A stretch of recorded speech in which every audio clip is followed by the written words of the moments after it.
So I ran into a situation recently where I found myself going, man, I wish Canon had a button that would cause my lens to focus to infinity.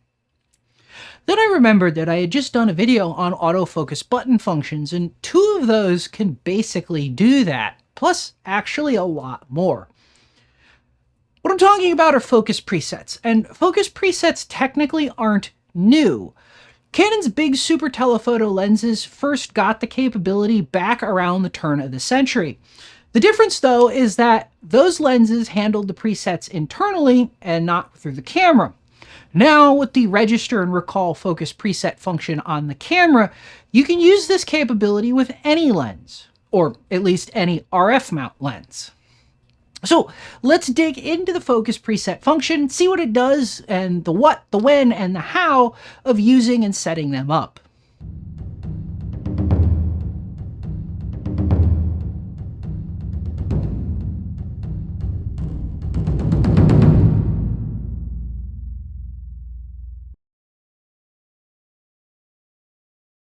Now, before I go into any detail on this, let's start by answering the big question. Why even use a focus preset at all? After all, in many cases where you might imagine using it, you could probably just focus the camera on something near where you want the camera to be pre-focused instead. For example, imagine shooting at the corner of a racetrack. Why set a focus preset for the distance to the corner when you could just point the camera at that corner and hit the focus button, and the camera will be focused there, ready to go? Well, the answer to this, I think, comes down to two kind of main arguments. First is speed, namely the speed from avoiding hunting. Now, since the focus preset doesn't use the autofocus system to actually measure focus, it always moves the lens to the preset distance as fast as the lens can actually move or focus. Now, the second part of this is that you can recall a preset focus position when there's actually nothing to focus on.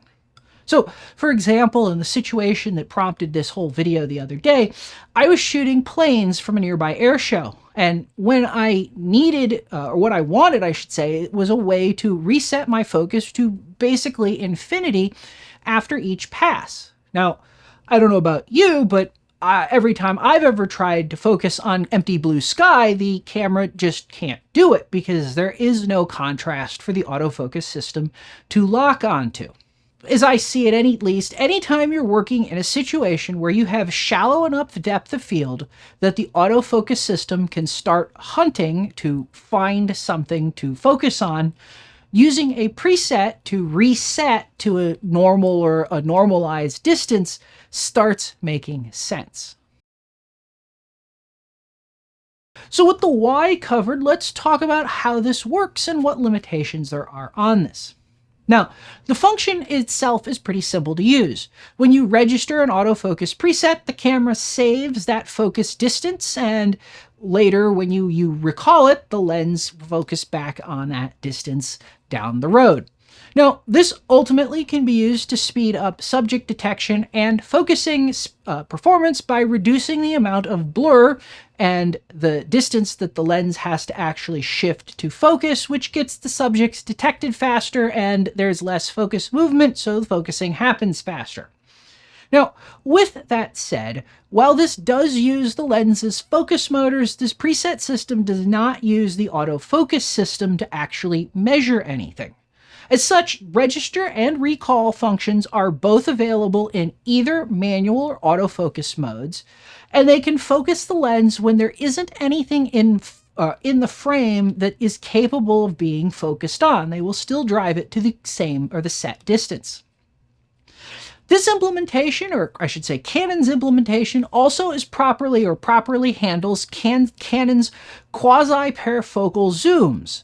Specifically, if you set a focus preset at any focal length, when it's recalled, it doesn't matter at any other focal length, the focus position will be the distance that you set in the initial setup. Now, with that said, there are some limitations that you need to keep in mind with this. First is it only works with RF lenses, but not just the super telephoto ones, all of them. Now, if you are using a mount-adapted EF lens, unfortunately, you're out of luck in that case. As for third-party RF mount lenses, like the new autofocus ones from Sigma, I also don't have any or have one, so I don't have any ability to test them. Presumably, if Sigma has implemented the protocol correctly and completely, they should work, but I can't actually say for sure. So if you have used one of those lenses on a camera that supports this, let us know in the comments what happened. Second, the preset is cleared when you change lenses or change the camera's batteries.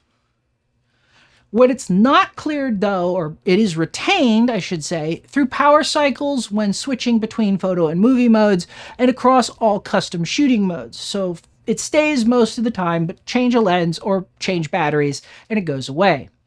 Now, the default, I guess you could call it the default preset distance, when the preset is cleared, so it will actually do something in that case, is to focus the lens at the farthest possible focus position. Now, you might be tempted to call this infinity. Certainly I was when I was putting this together. But the reality is Canon lenses compensate for thermal expansion by floating the infinity position, so it's not the end stop, it's somewhere slightly in front of that. And that means that the lens will focus beyond infinity when it focuses to the farthest distance, which is what a unset preset will cause it to happen. Could have been nice maybe if it just didn't focus at all. Finally, in terms of limitations, the focus preset is global to the camera, which means it is not saved as part of the custom shooting modes. There is one preset and one preset only, and it is the same regardless of whether you're in C1, 2, or 3, or aperture priority, manual priority, movie mode, doesn't matter, it's always the same. Now, this might sound like a drawback if you're a big custom shooting mode user. However, since the preset is cleared every time you change lenses or power or batteries, it doesn't really make a lot of sense for one to be saved mode specifically. But where this actually becomes a benefit is that this also means that you can split the register and recall functions across custom shooting modes to free up a button in the modes you actually use. So put the register in C3, put the recall in the regular aperture priority manual shooting mode, and now you have an extra button that you don't have to dedicate to registering things. So as I keep saying, the focus preset system requires you to have two buttons, one to register the position and one to recall it. Now, unfortunately, there are no other ways to register the preset position other than a button. So there's nothing in the menus, there's no hidden thing where you go into something and you push something and it works. You got to have the two buttons. Now, with that said, how the buttons are used is pretty different. And therefore, what physical buttons you want to assign those functions to does warrant some consideration. Now, if you're a student of user interface design, you're probably familiar with or at least heard the term Fitz's Law. If not, Fitz's Law is a predictive model of human movement that forms the basis for how we design interfaces and systems that we interact with. In this case, it's giving us the basis for how we should prioritize placing these button functions. Specifically, Fitz's Law says that closer and larger targets are faster and easier to acquire than distant or smaller ones. Therefore, we want to place functions on buttons based on that button's distance from our fingers and how quickly we'll need to use that function when we're using the camera. Now, the recall focus preset function is something that I would consider a high priority function. In my experience, there are two situations where it gets used. One is basically just setting up for the next shot, which honestly is fairly sedate and doesn't really require it to be that fast to access. However, more often than not, I also find that I will use this function to reset focus back to, again, a distance where I can quickly reacquire a subject when my camera decides to go off on its own into whatever world it is, and I lose focus while I'm tracking something I'm shooting. Consequently, I think the AF On, the AE Lock, AF Point Select, DOF Preview, and Multifunction buttons are good candidates for this button functionality. I'd also consider using the lens function button, but this is only found on some RF lenses, namely the big telephoto ones and the Z series power zoom lenses, which makes this function a little bit more situational than, just having it on a button on the back of the camera. Now, it is true that this was originally designed as a super telephoto lens feature, and in some ways, those lenses are where it's most useful because even with a focus limiter, they can easily get far enough out of focus that the camera has trouble reacquiring a subject. This is especially true if you're using subject detection, where things need to be not so blurry that it can't guess what the blurry thing is. With that said, though, since I've been using this, I have found that the AE lock button is what I tend to use most often, although I have tried moving it around to different places. Now, my reasoning for this is that it is right next to the AF on button, and since I am a rear button focus user, my thumb is right there, and I'm already covering it essentially as it stands, so it's really fast for me to hit while I'm shooting. Plus, in general, I have to take my thumb off the AF on button to reset the focus when focus goes out of whack anyway, so it's real easy to just switch between the two and get things going. Now, finally, as a bit of a hidden functionality note, if you continue to hold the recall button after the lens completes its focus maneuver, the camera will switch to manual focus mode. At this time, any manual focus assistance functions like the focus guide and peaking are enabled or displayed if you have them turned on. Now, the other half of this process is the register focus preset function. Now, compared to the recall function, this is something that you shouldn't need to press nearly as often or as quickly. So the idea being is that this can be placed on a button that's less easily accessed. In my testing, I've come up with two strategies for the register button, depending on how you want to try to configure things. One, as I've already talked about, is to put the button in a different custom shooting mode. Since the preset is global, you can put this button in any other mode, for example, C3, and that avoids having a second button in your normal shooting mode being consumed by this. For example, one of the configurations that I've tried, and it works pretty well, is to put the register button on the AE lock, or the register function on the AE lock button in my camera's C3 custom shooting mode, and then have the recall function on the AE lock button in my normal shooting modes. Now, while this works, and this was my first thought on how to do this, it also is a bit slow and kind of inconvenient because you have to switch modes anytime you want to reset the registered shooting distance. The other option is to just use one of the less accessible buttons that aren't normally used. The two that I think make the most sense are movie record and the LCD panel info switch/illumination buttons. Now, the movie record button is easier to reach and more tactile, making it easier to find when you're using the EDF and just trying to, reach up there and find it. Though, if you want to quickly record movies while you're in photo mode, which is what this does by default, I think the movie record button is actually better used for that instead, so you might not want to reprogram it in that situation. The other candidate, I think maybe a better one, is the LCD display switch/illumination button. It's out of the way, if even being a little bit hard to reach and get to. More importantly, its normal function, which is turning on the backlight or switching between the two top LCD screens, isn't actually all that useful in the situations where focus presets are, so temporarily changing it while you're in these preset-worthy situations kind of does make a lot of sense. Now, that said, I would argue that it is worth experimenting with both options to see which one works better for you, because you might have some different tastes on this. Now, you could almost argue that this next little bit is kind of pointless. Well, at least if you look at the function as a quick way to reset the camera to some arbitrary position that's good enough that the autofocus can take over focusing again quickly but doesn't have to be perfect. That said, when I went into testing system to see how accurate and repeatable it was, I kind of did expect it to be both precise and repeatable.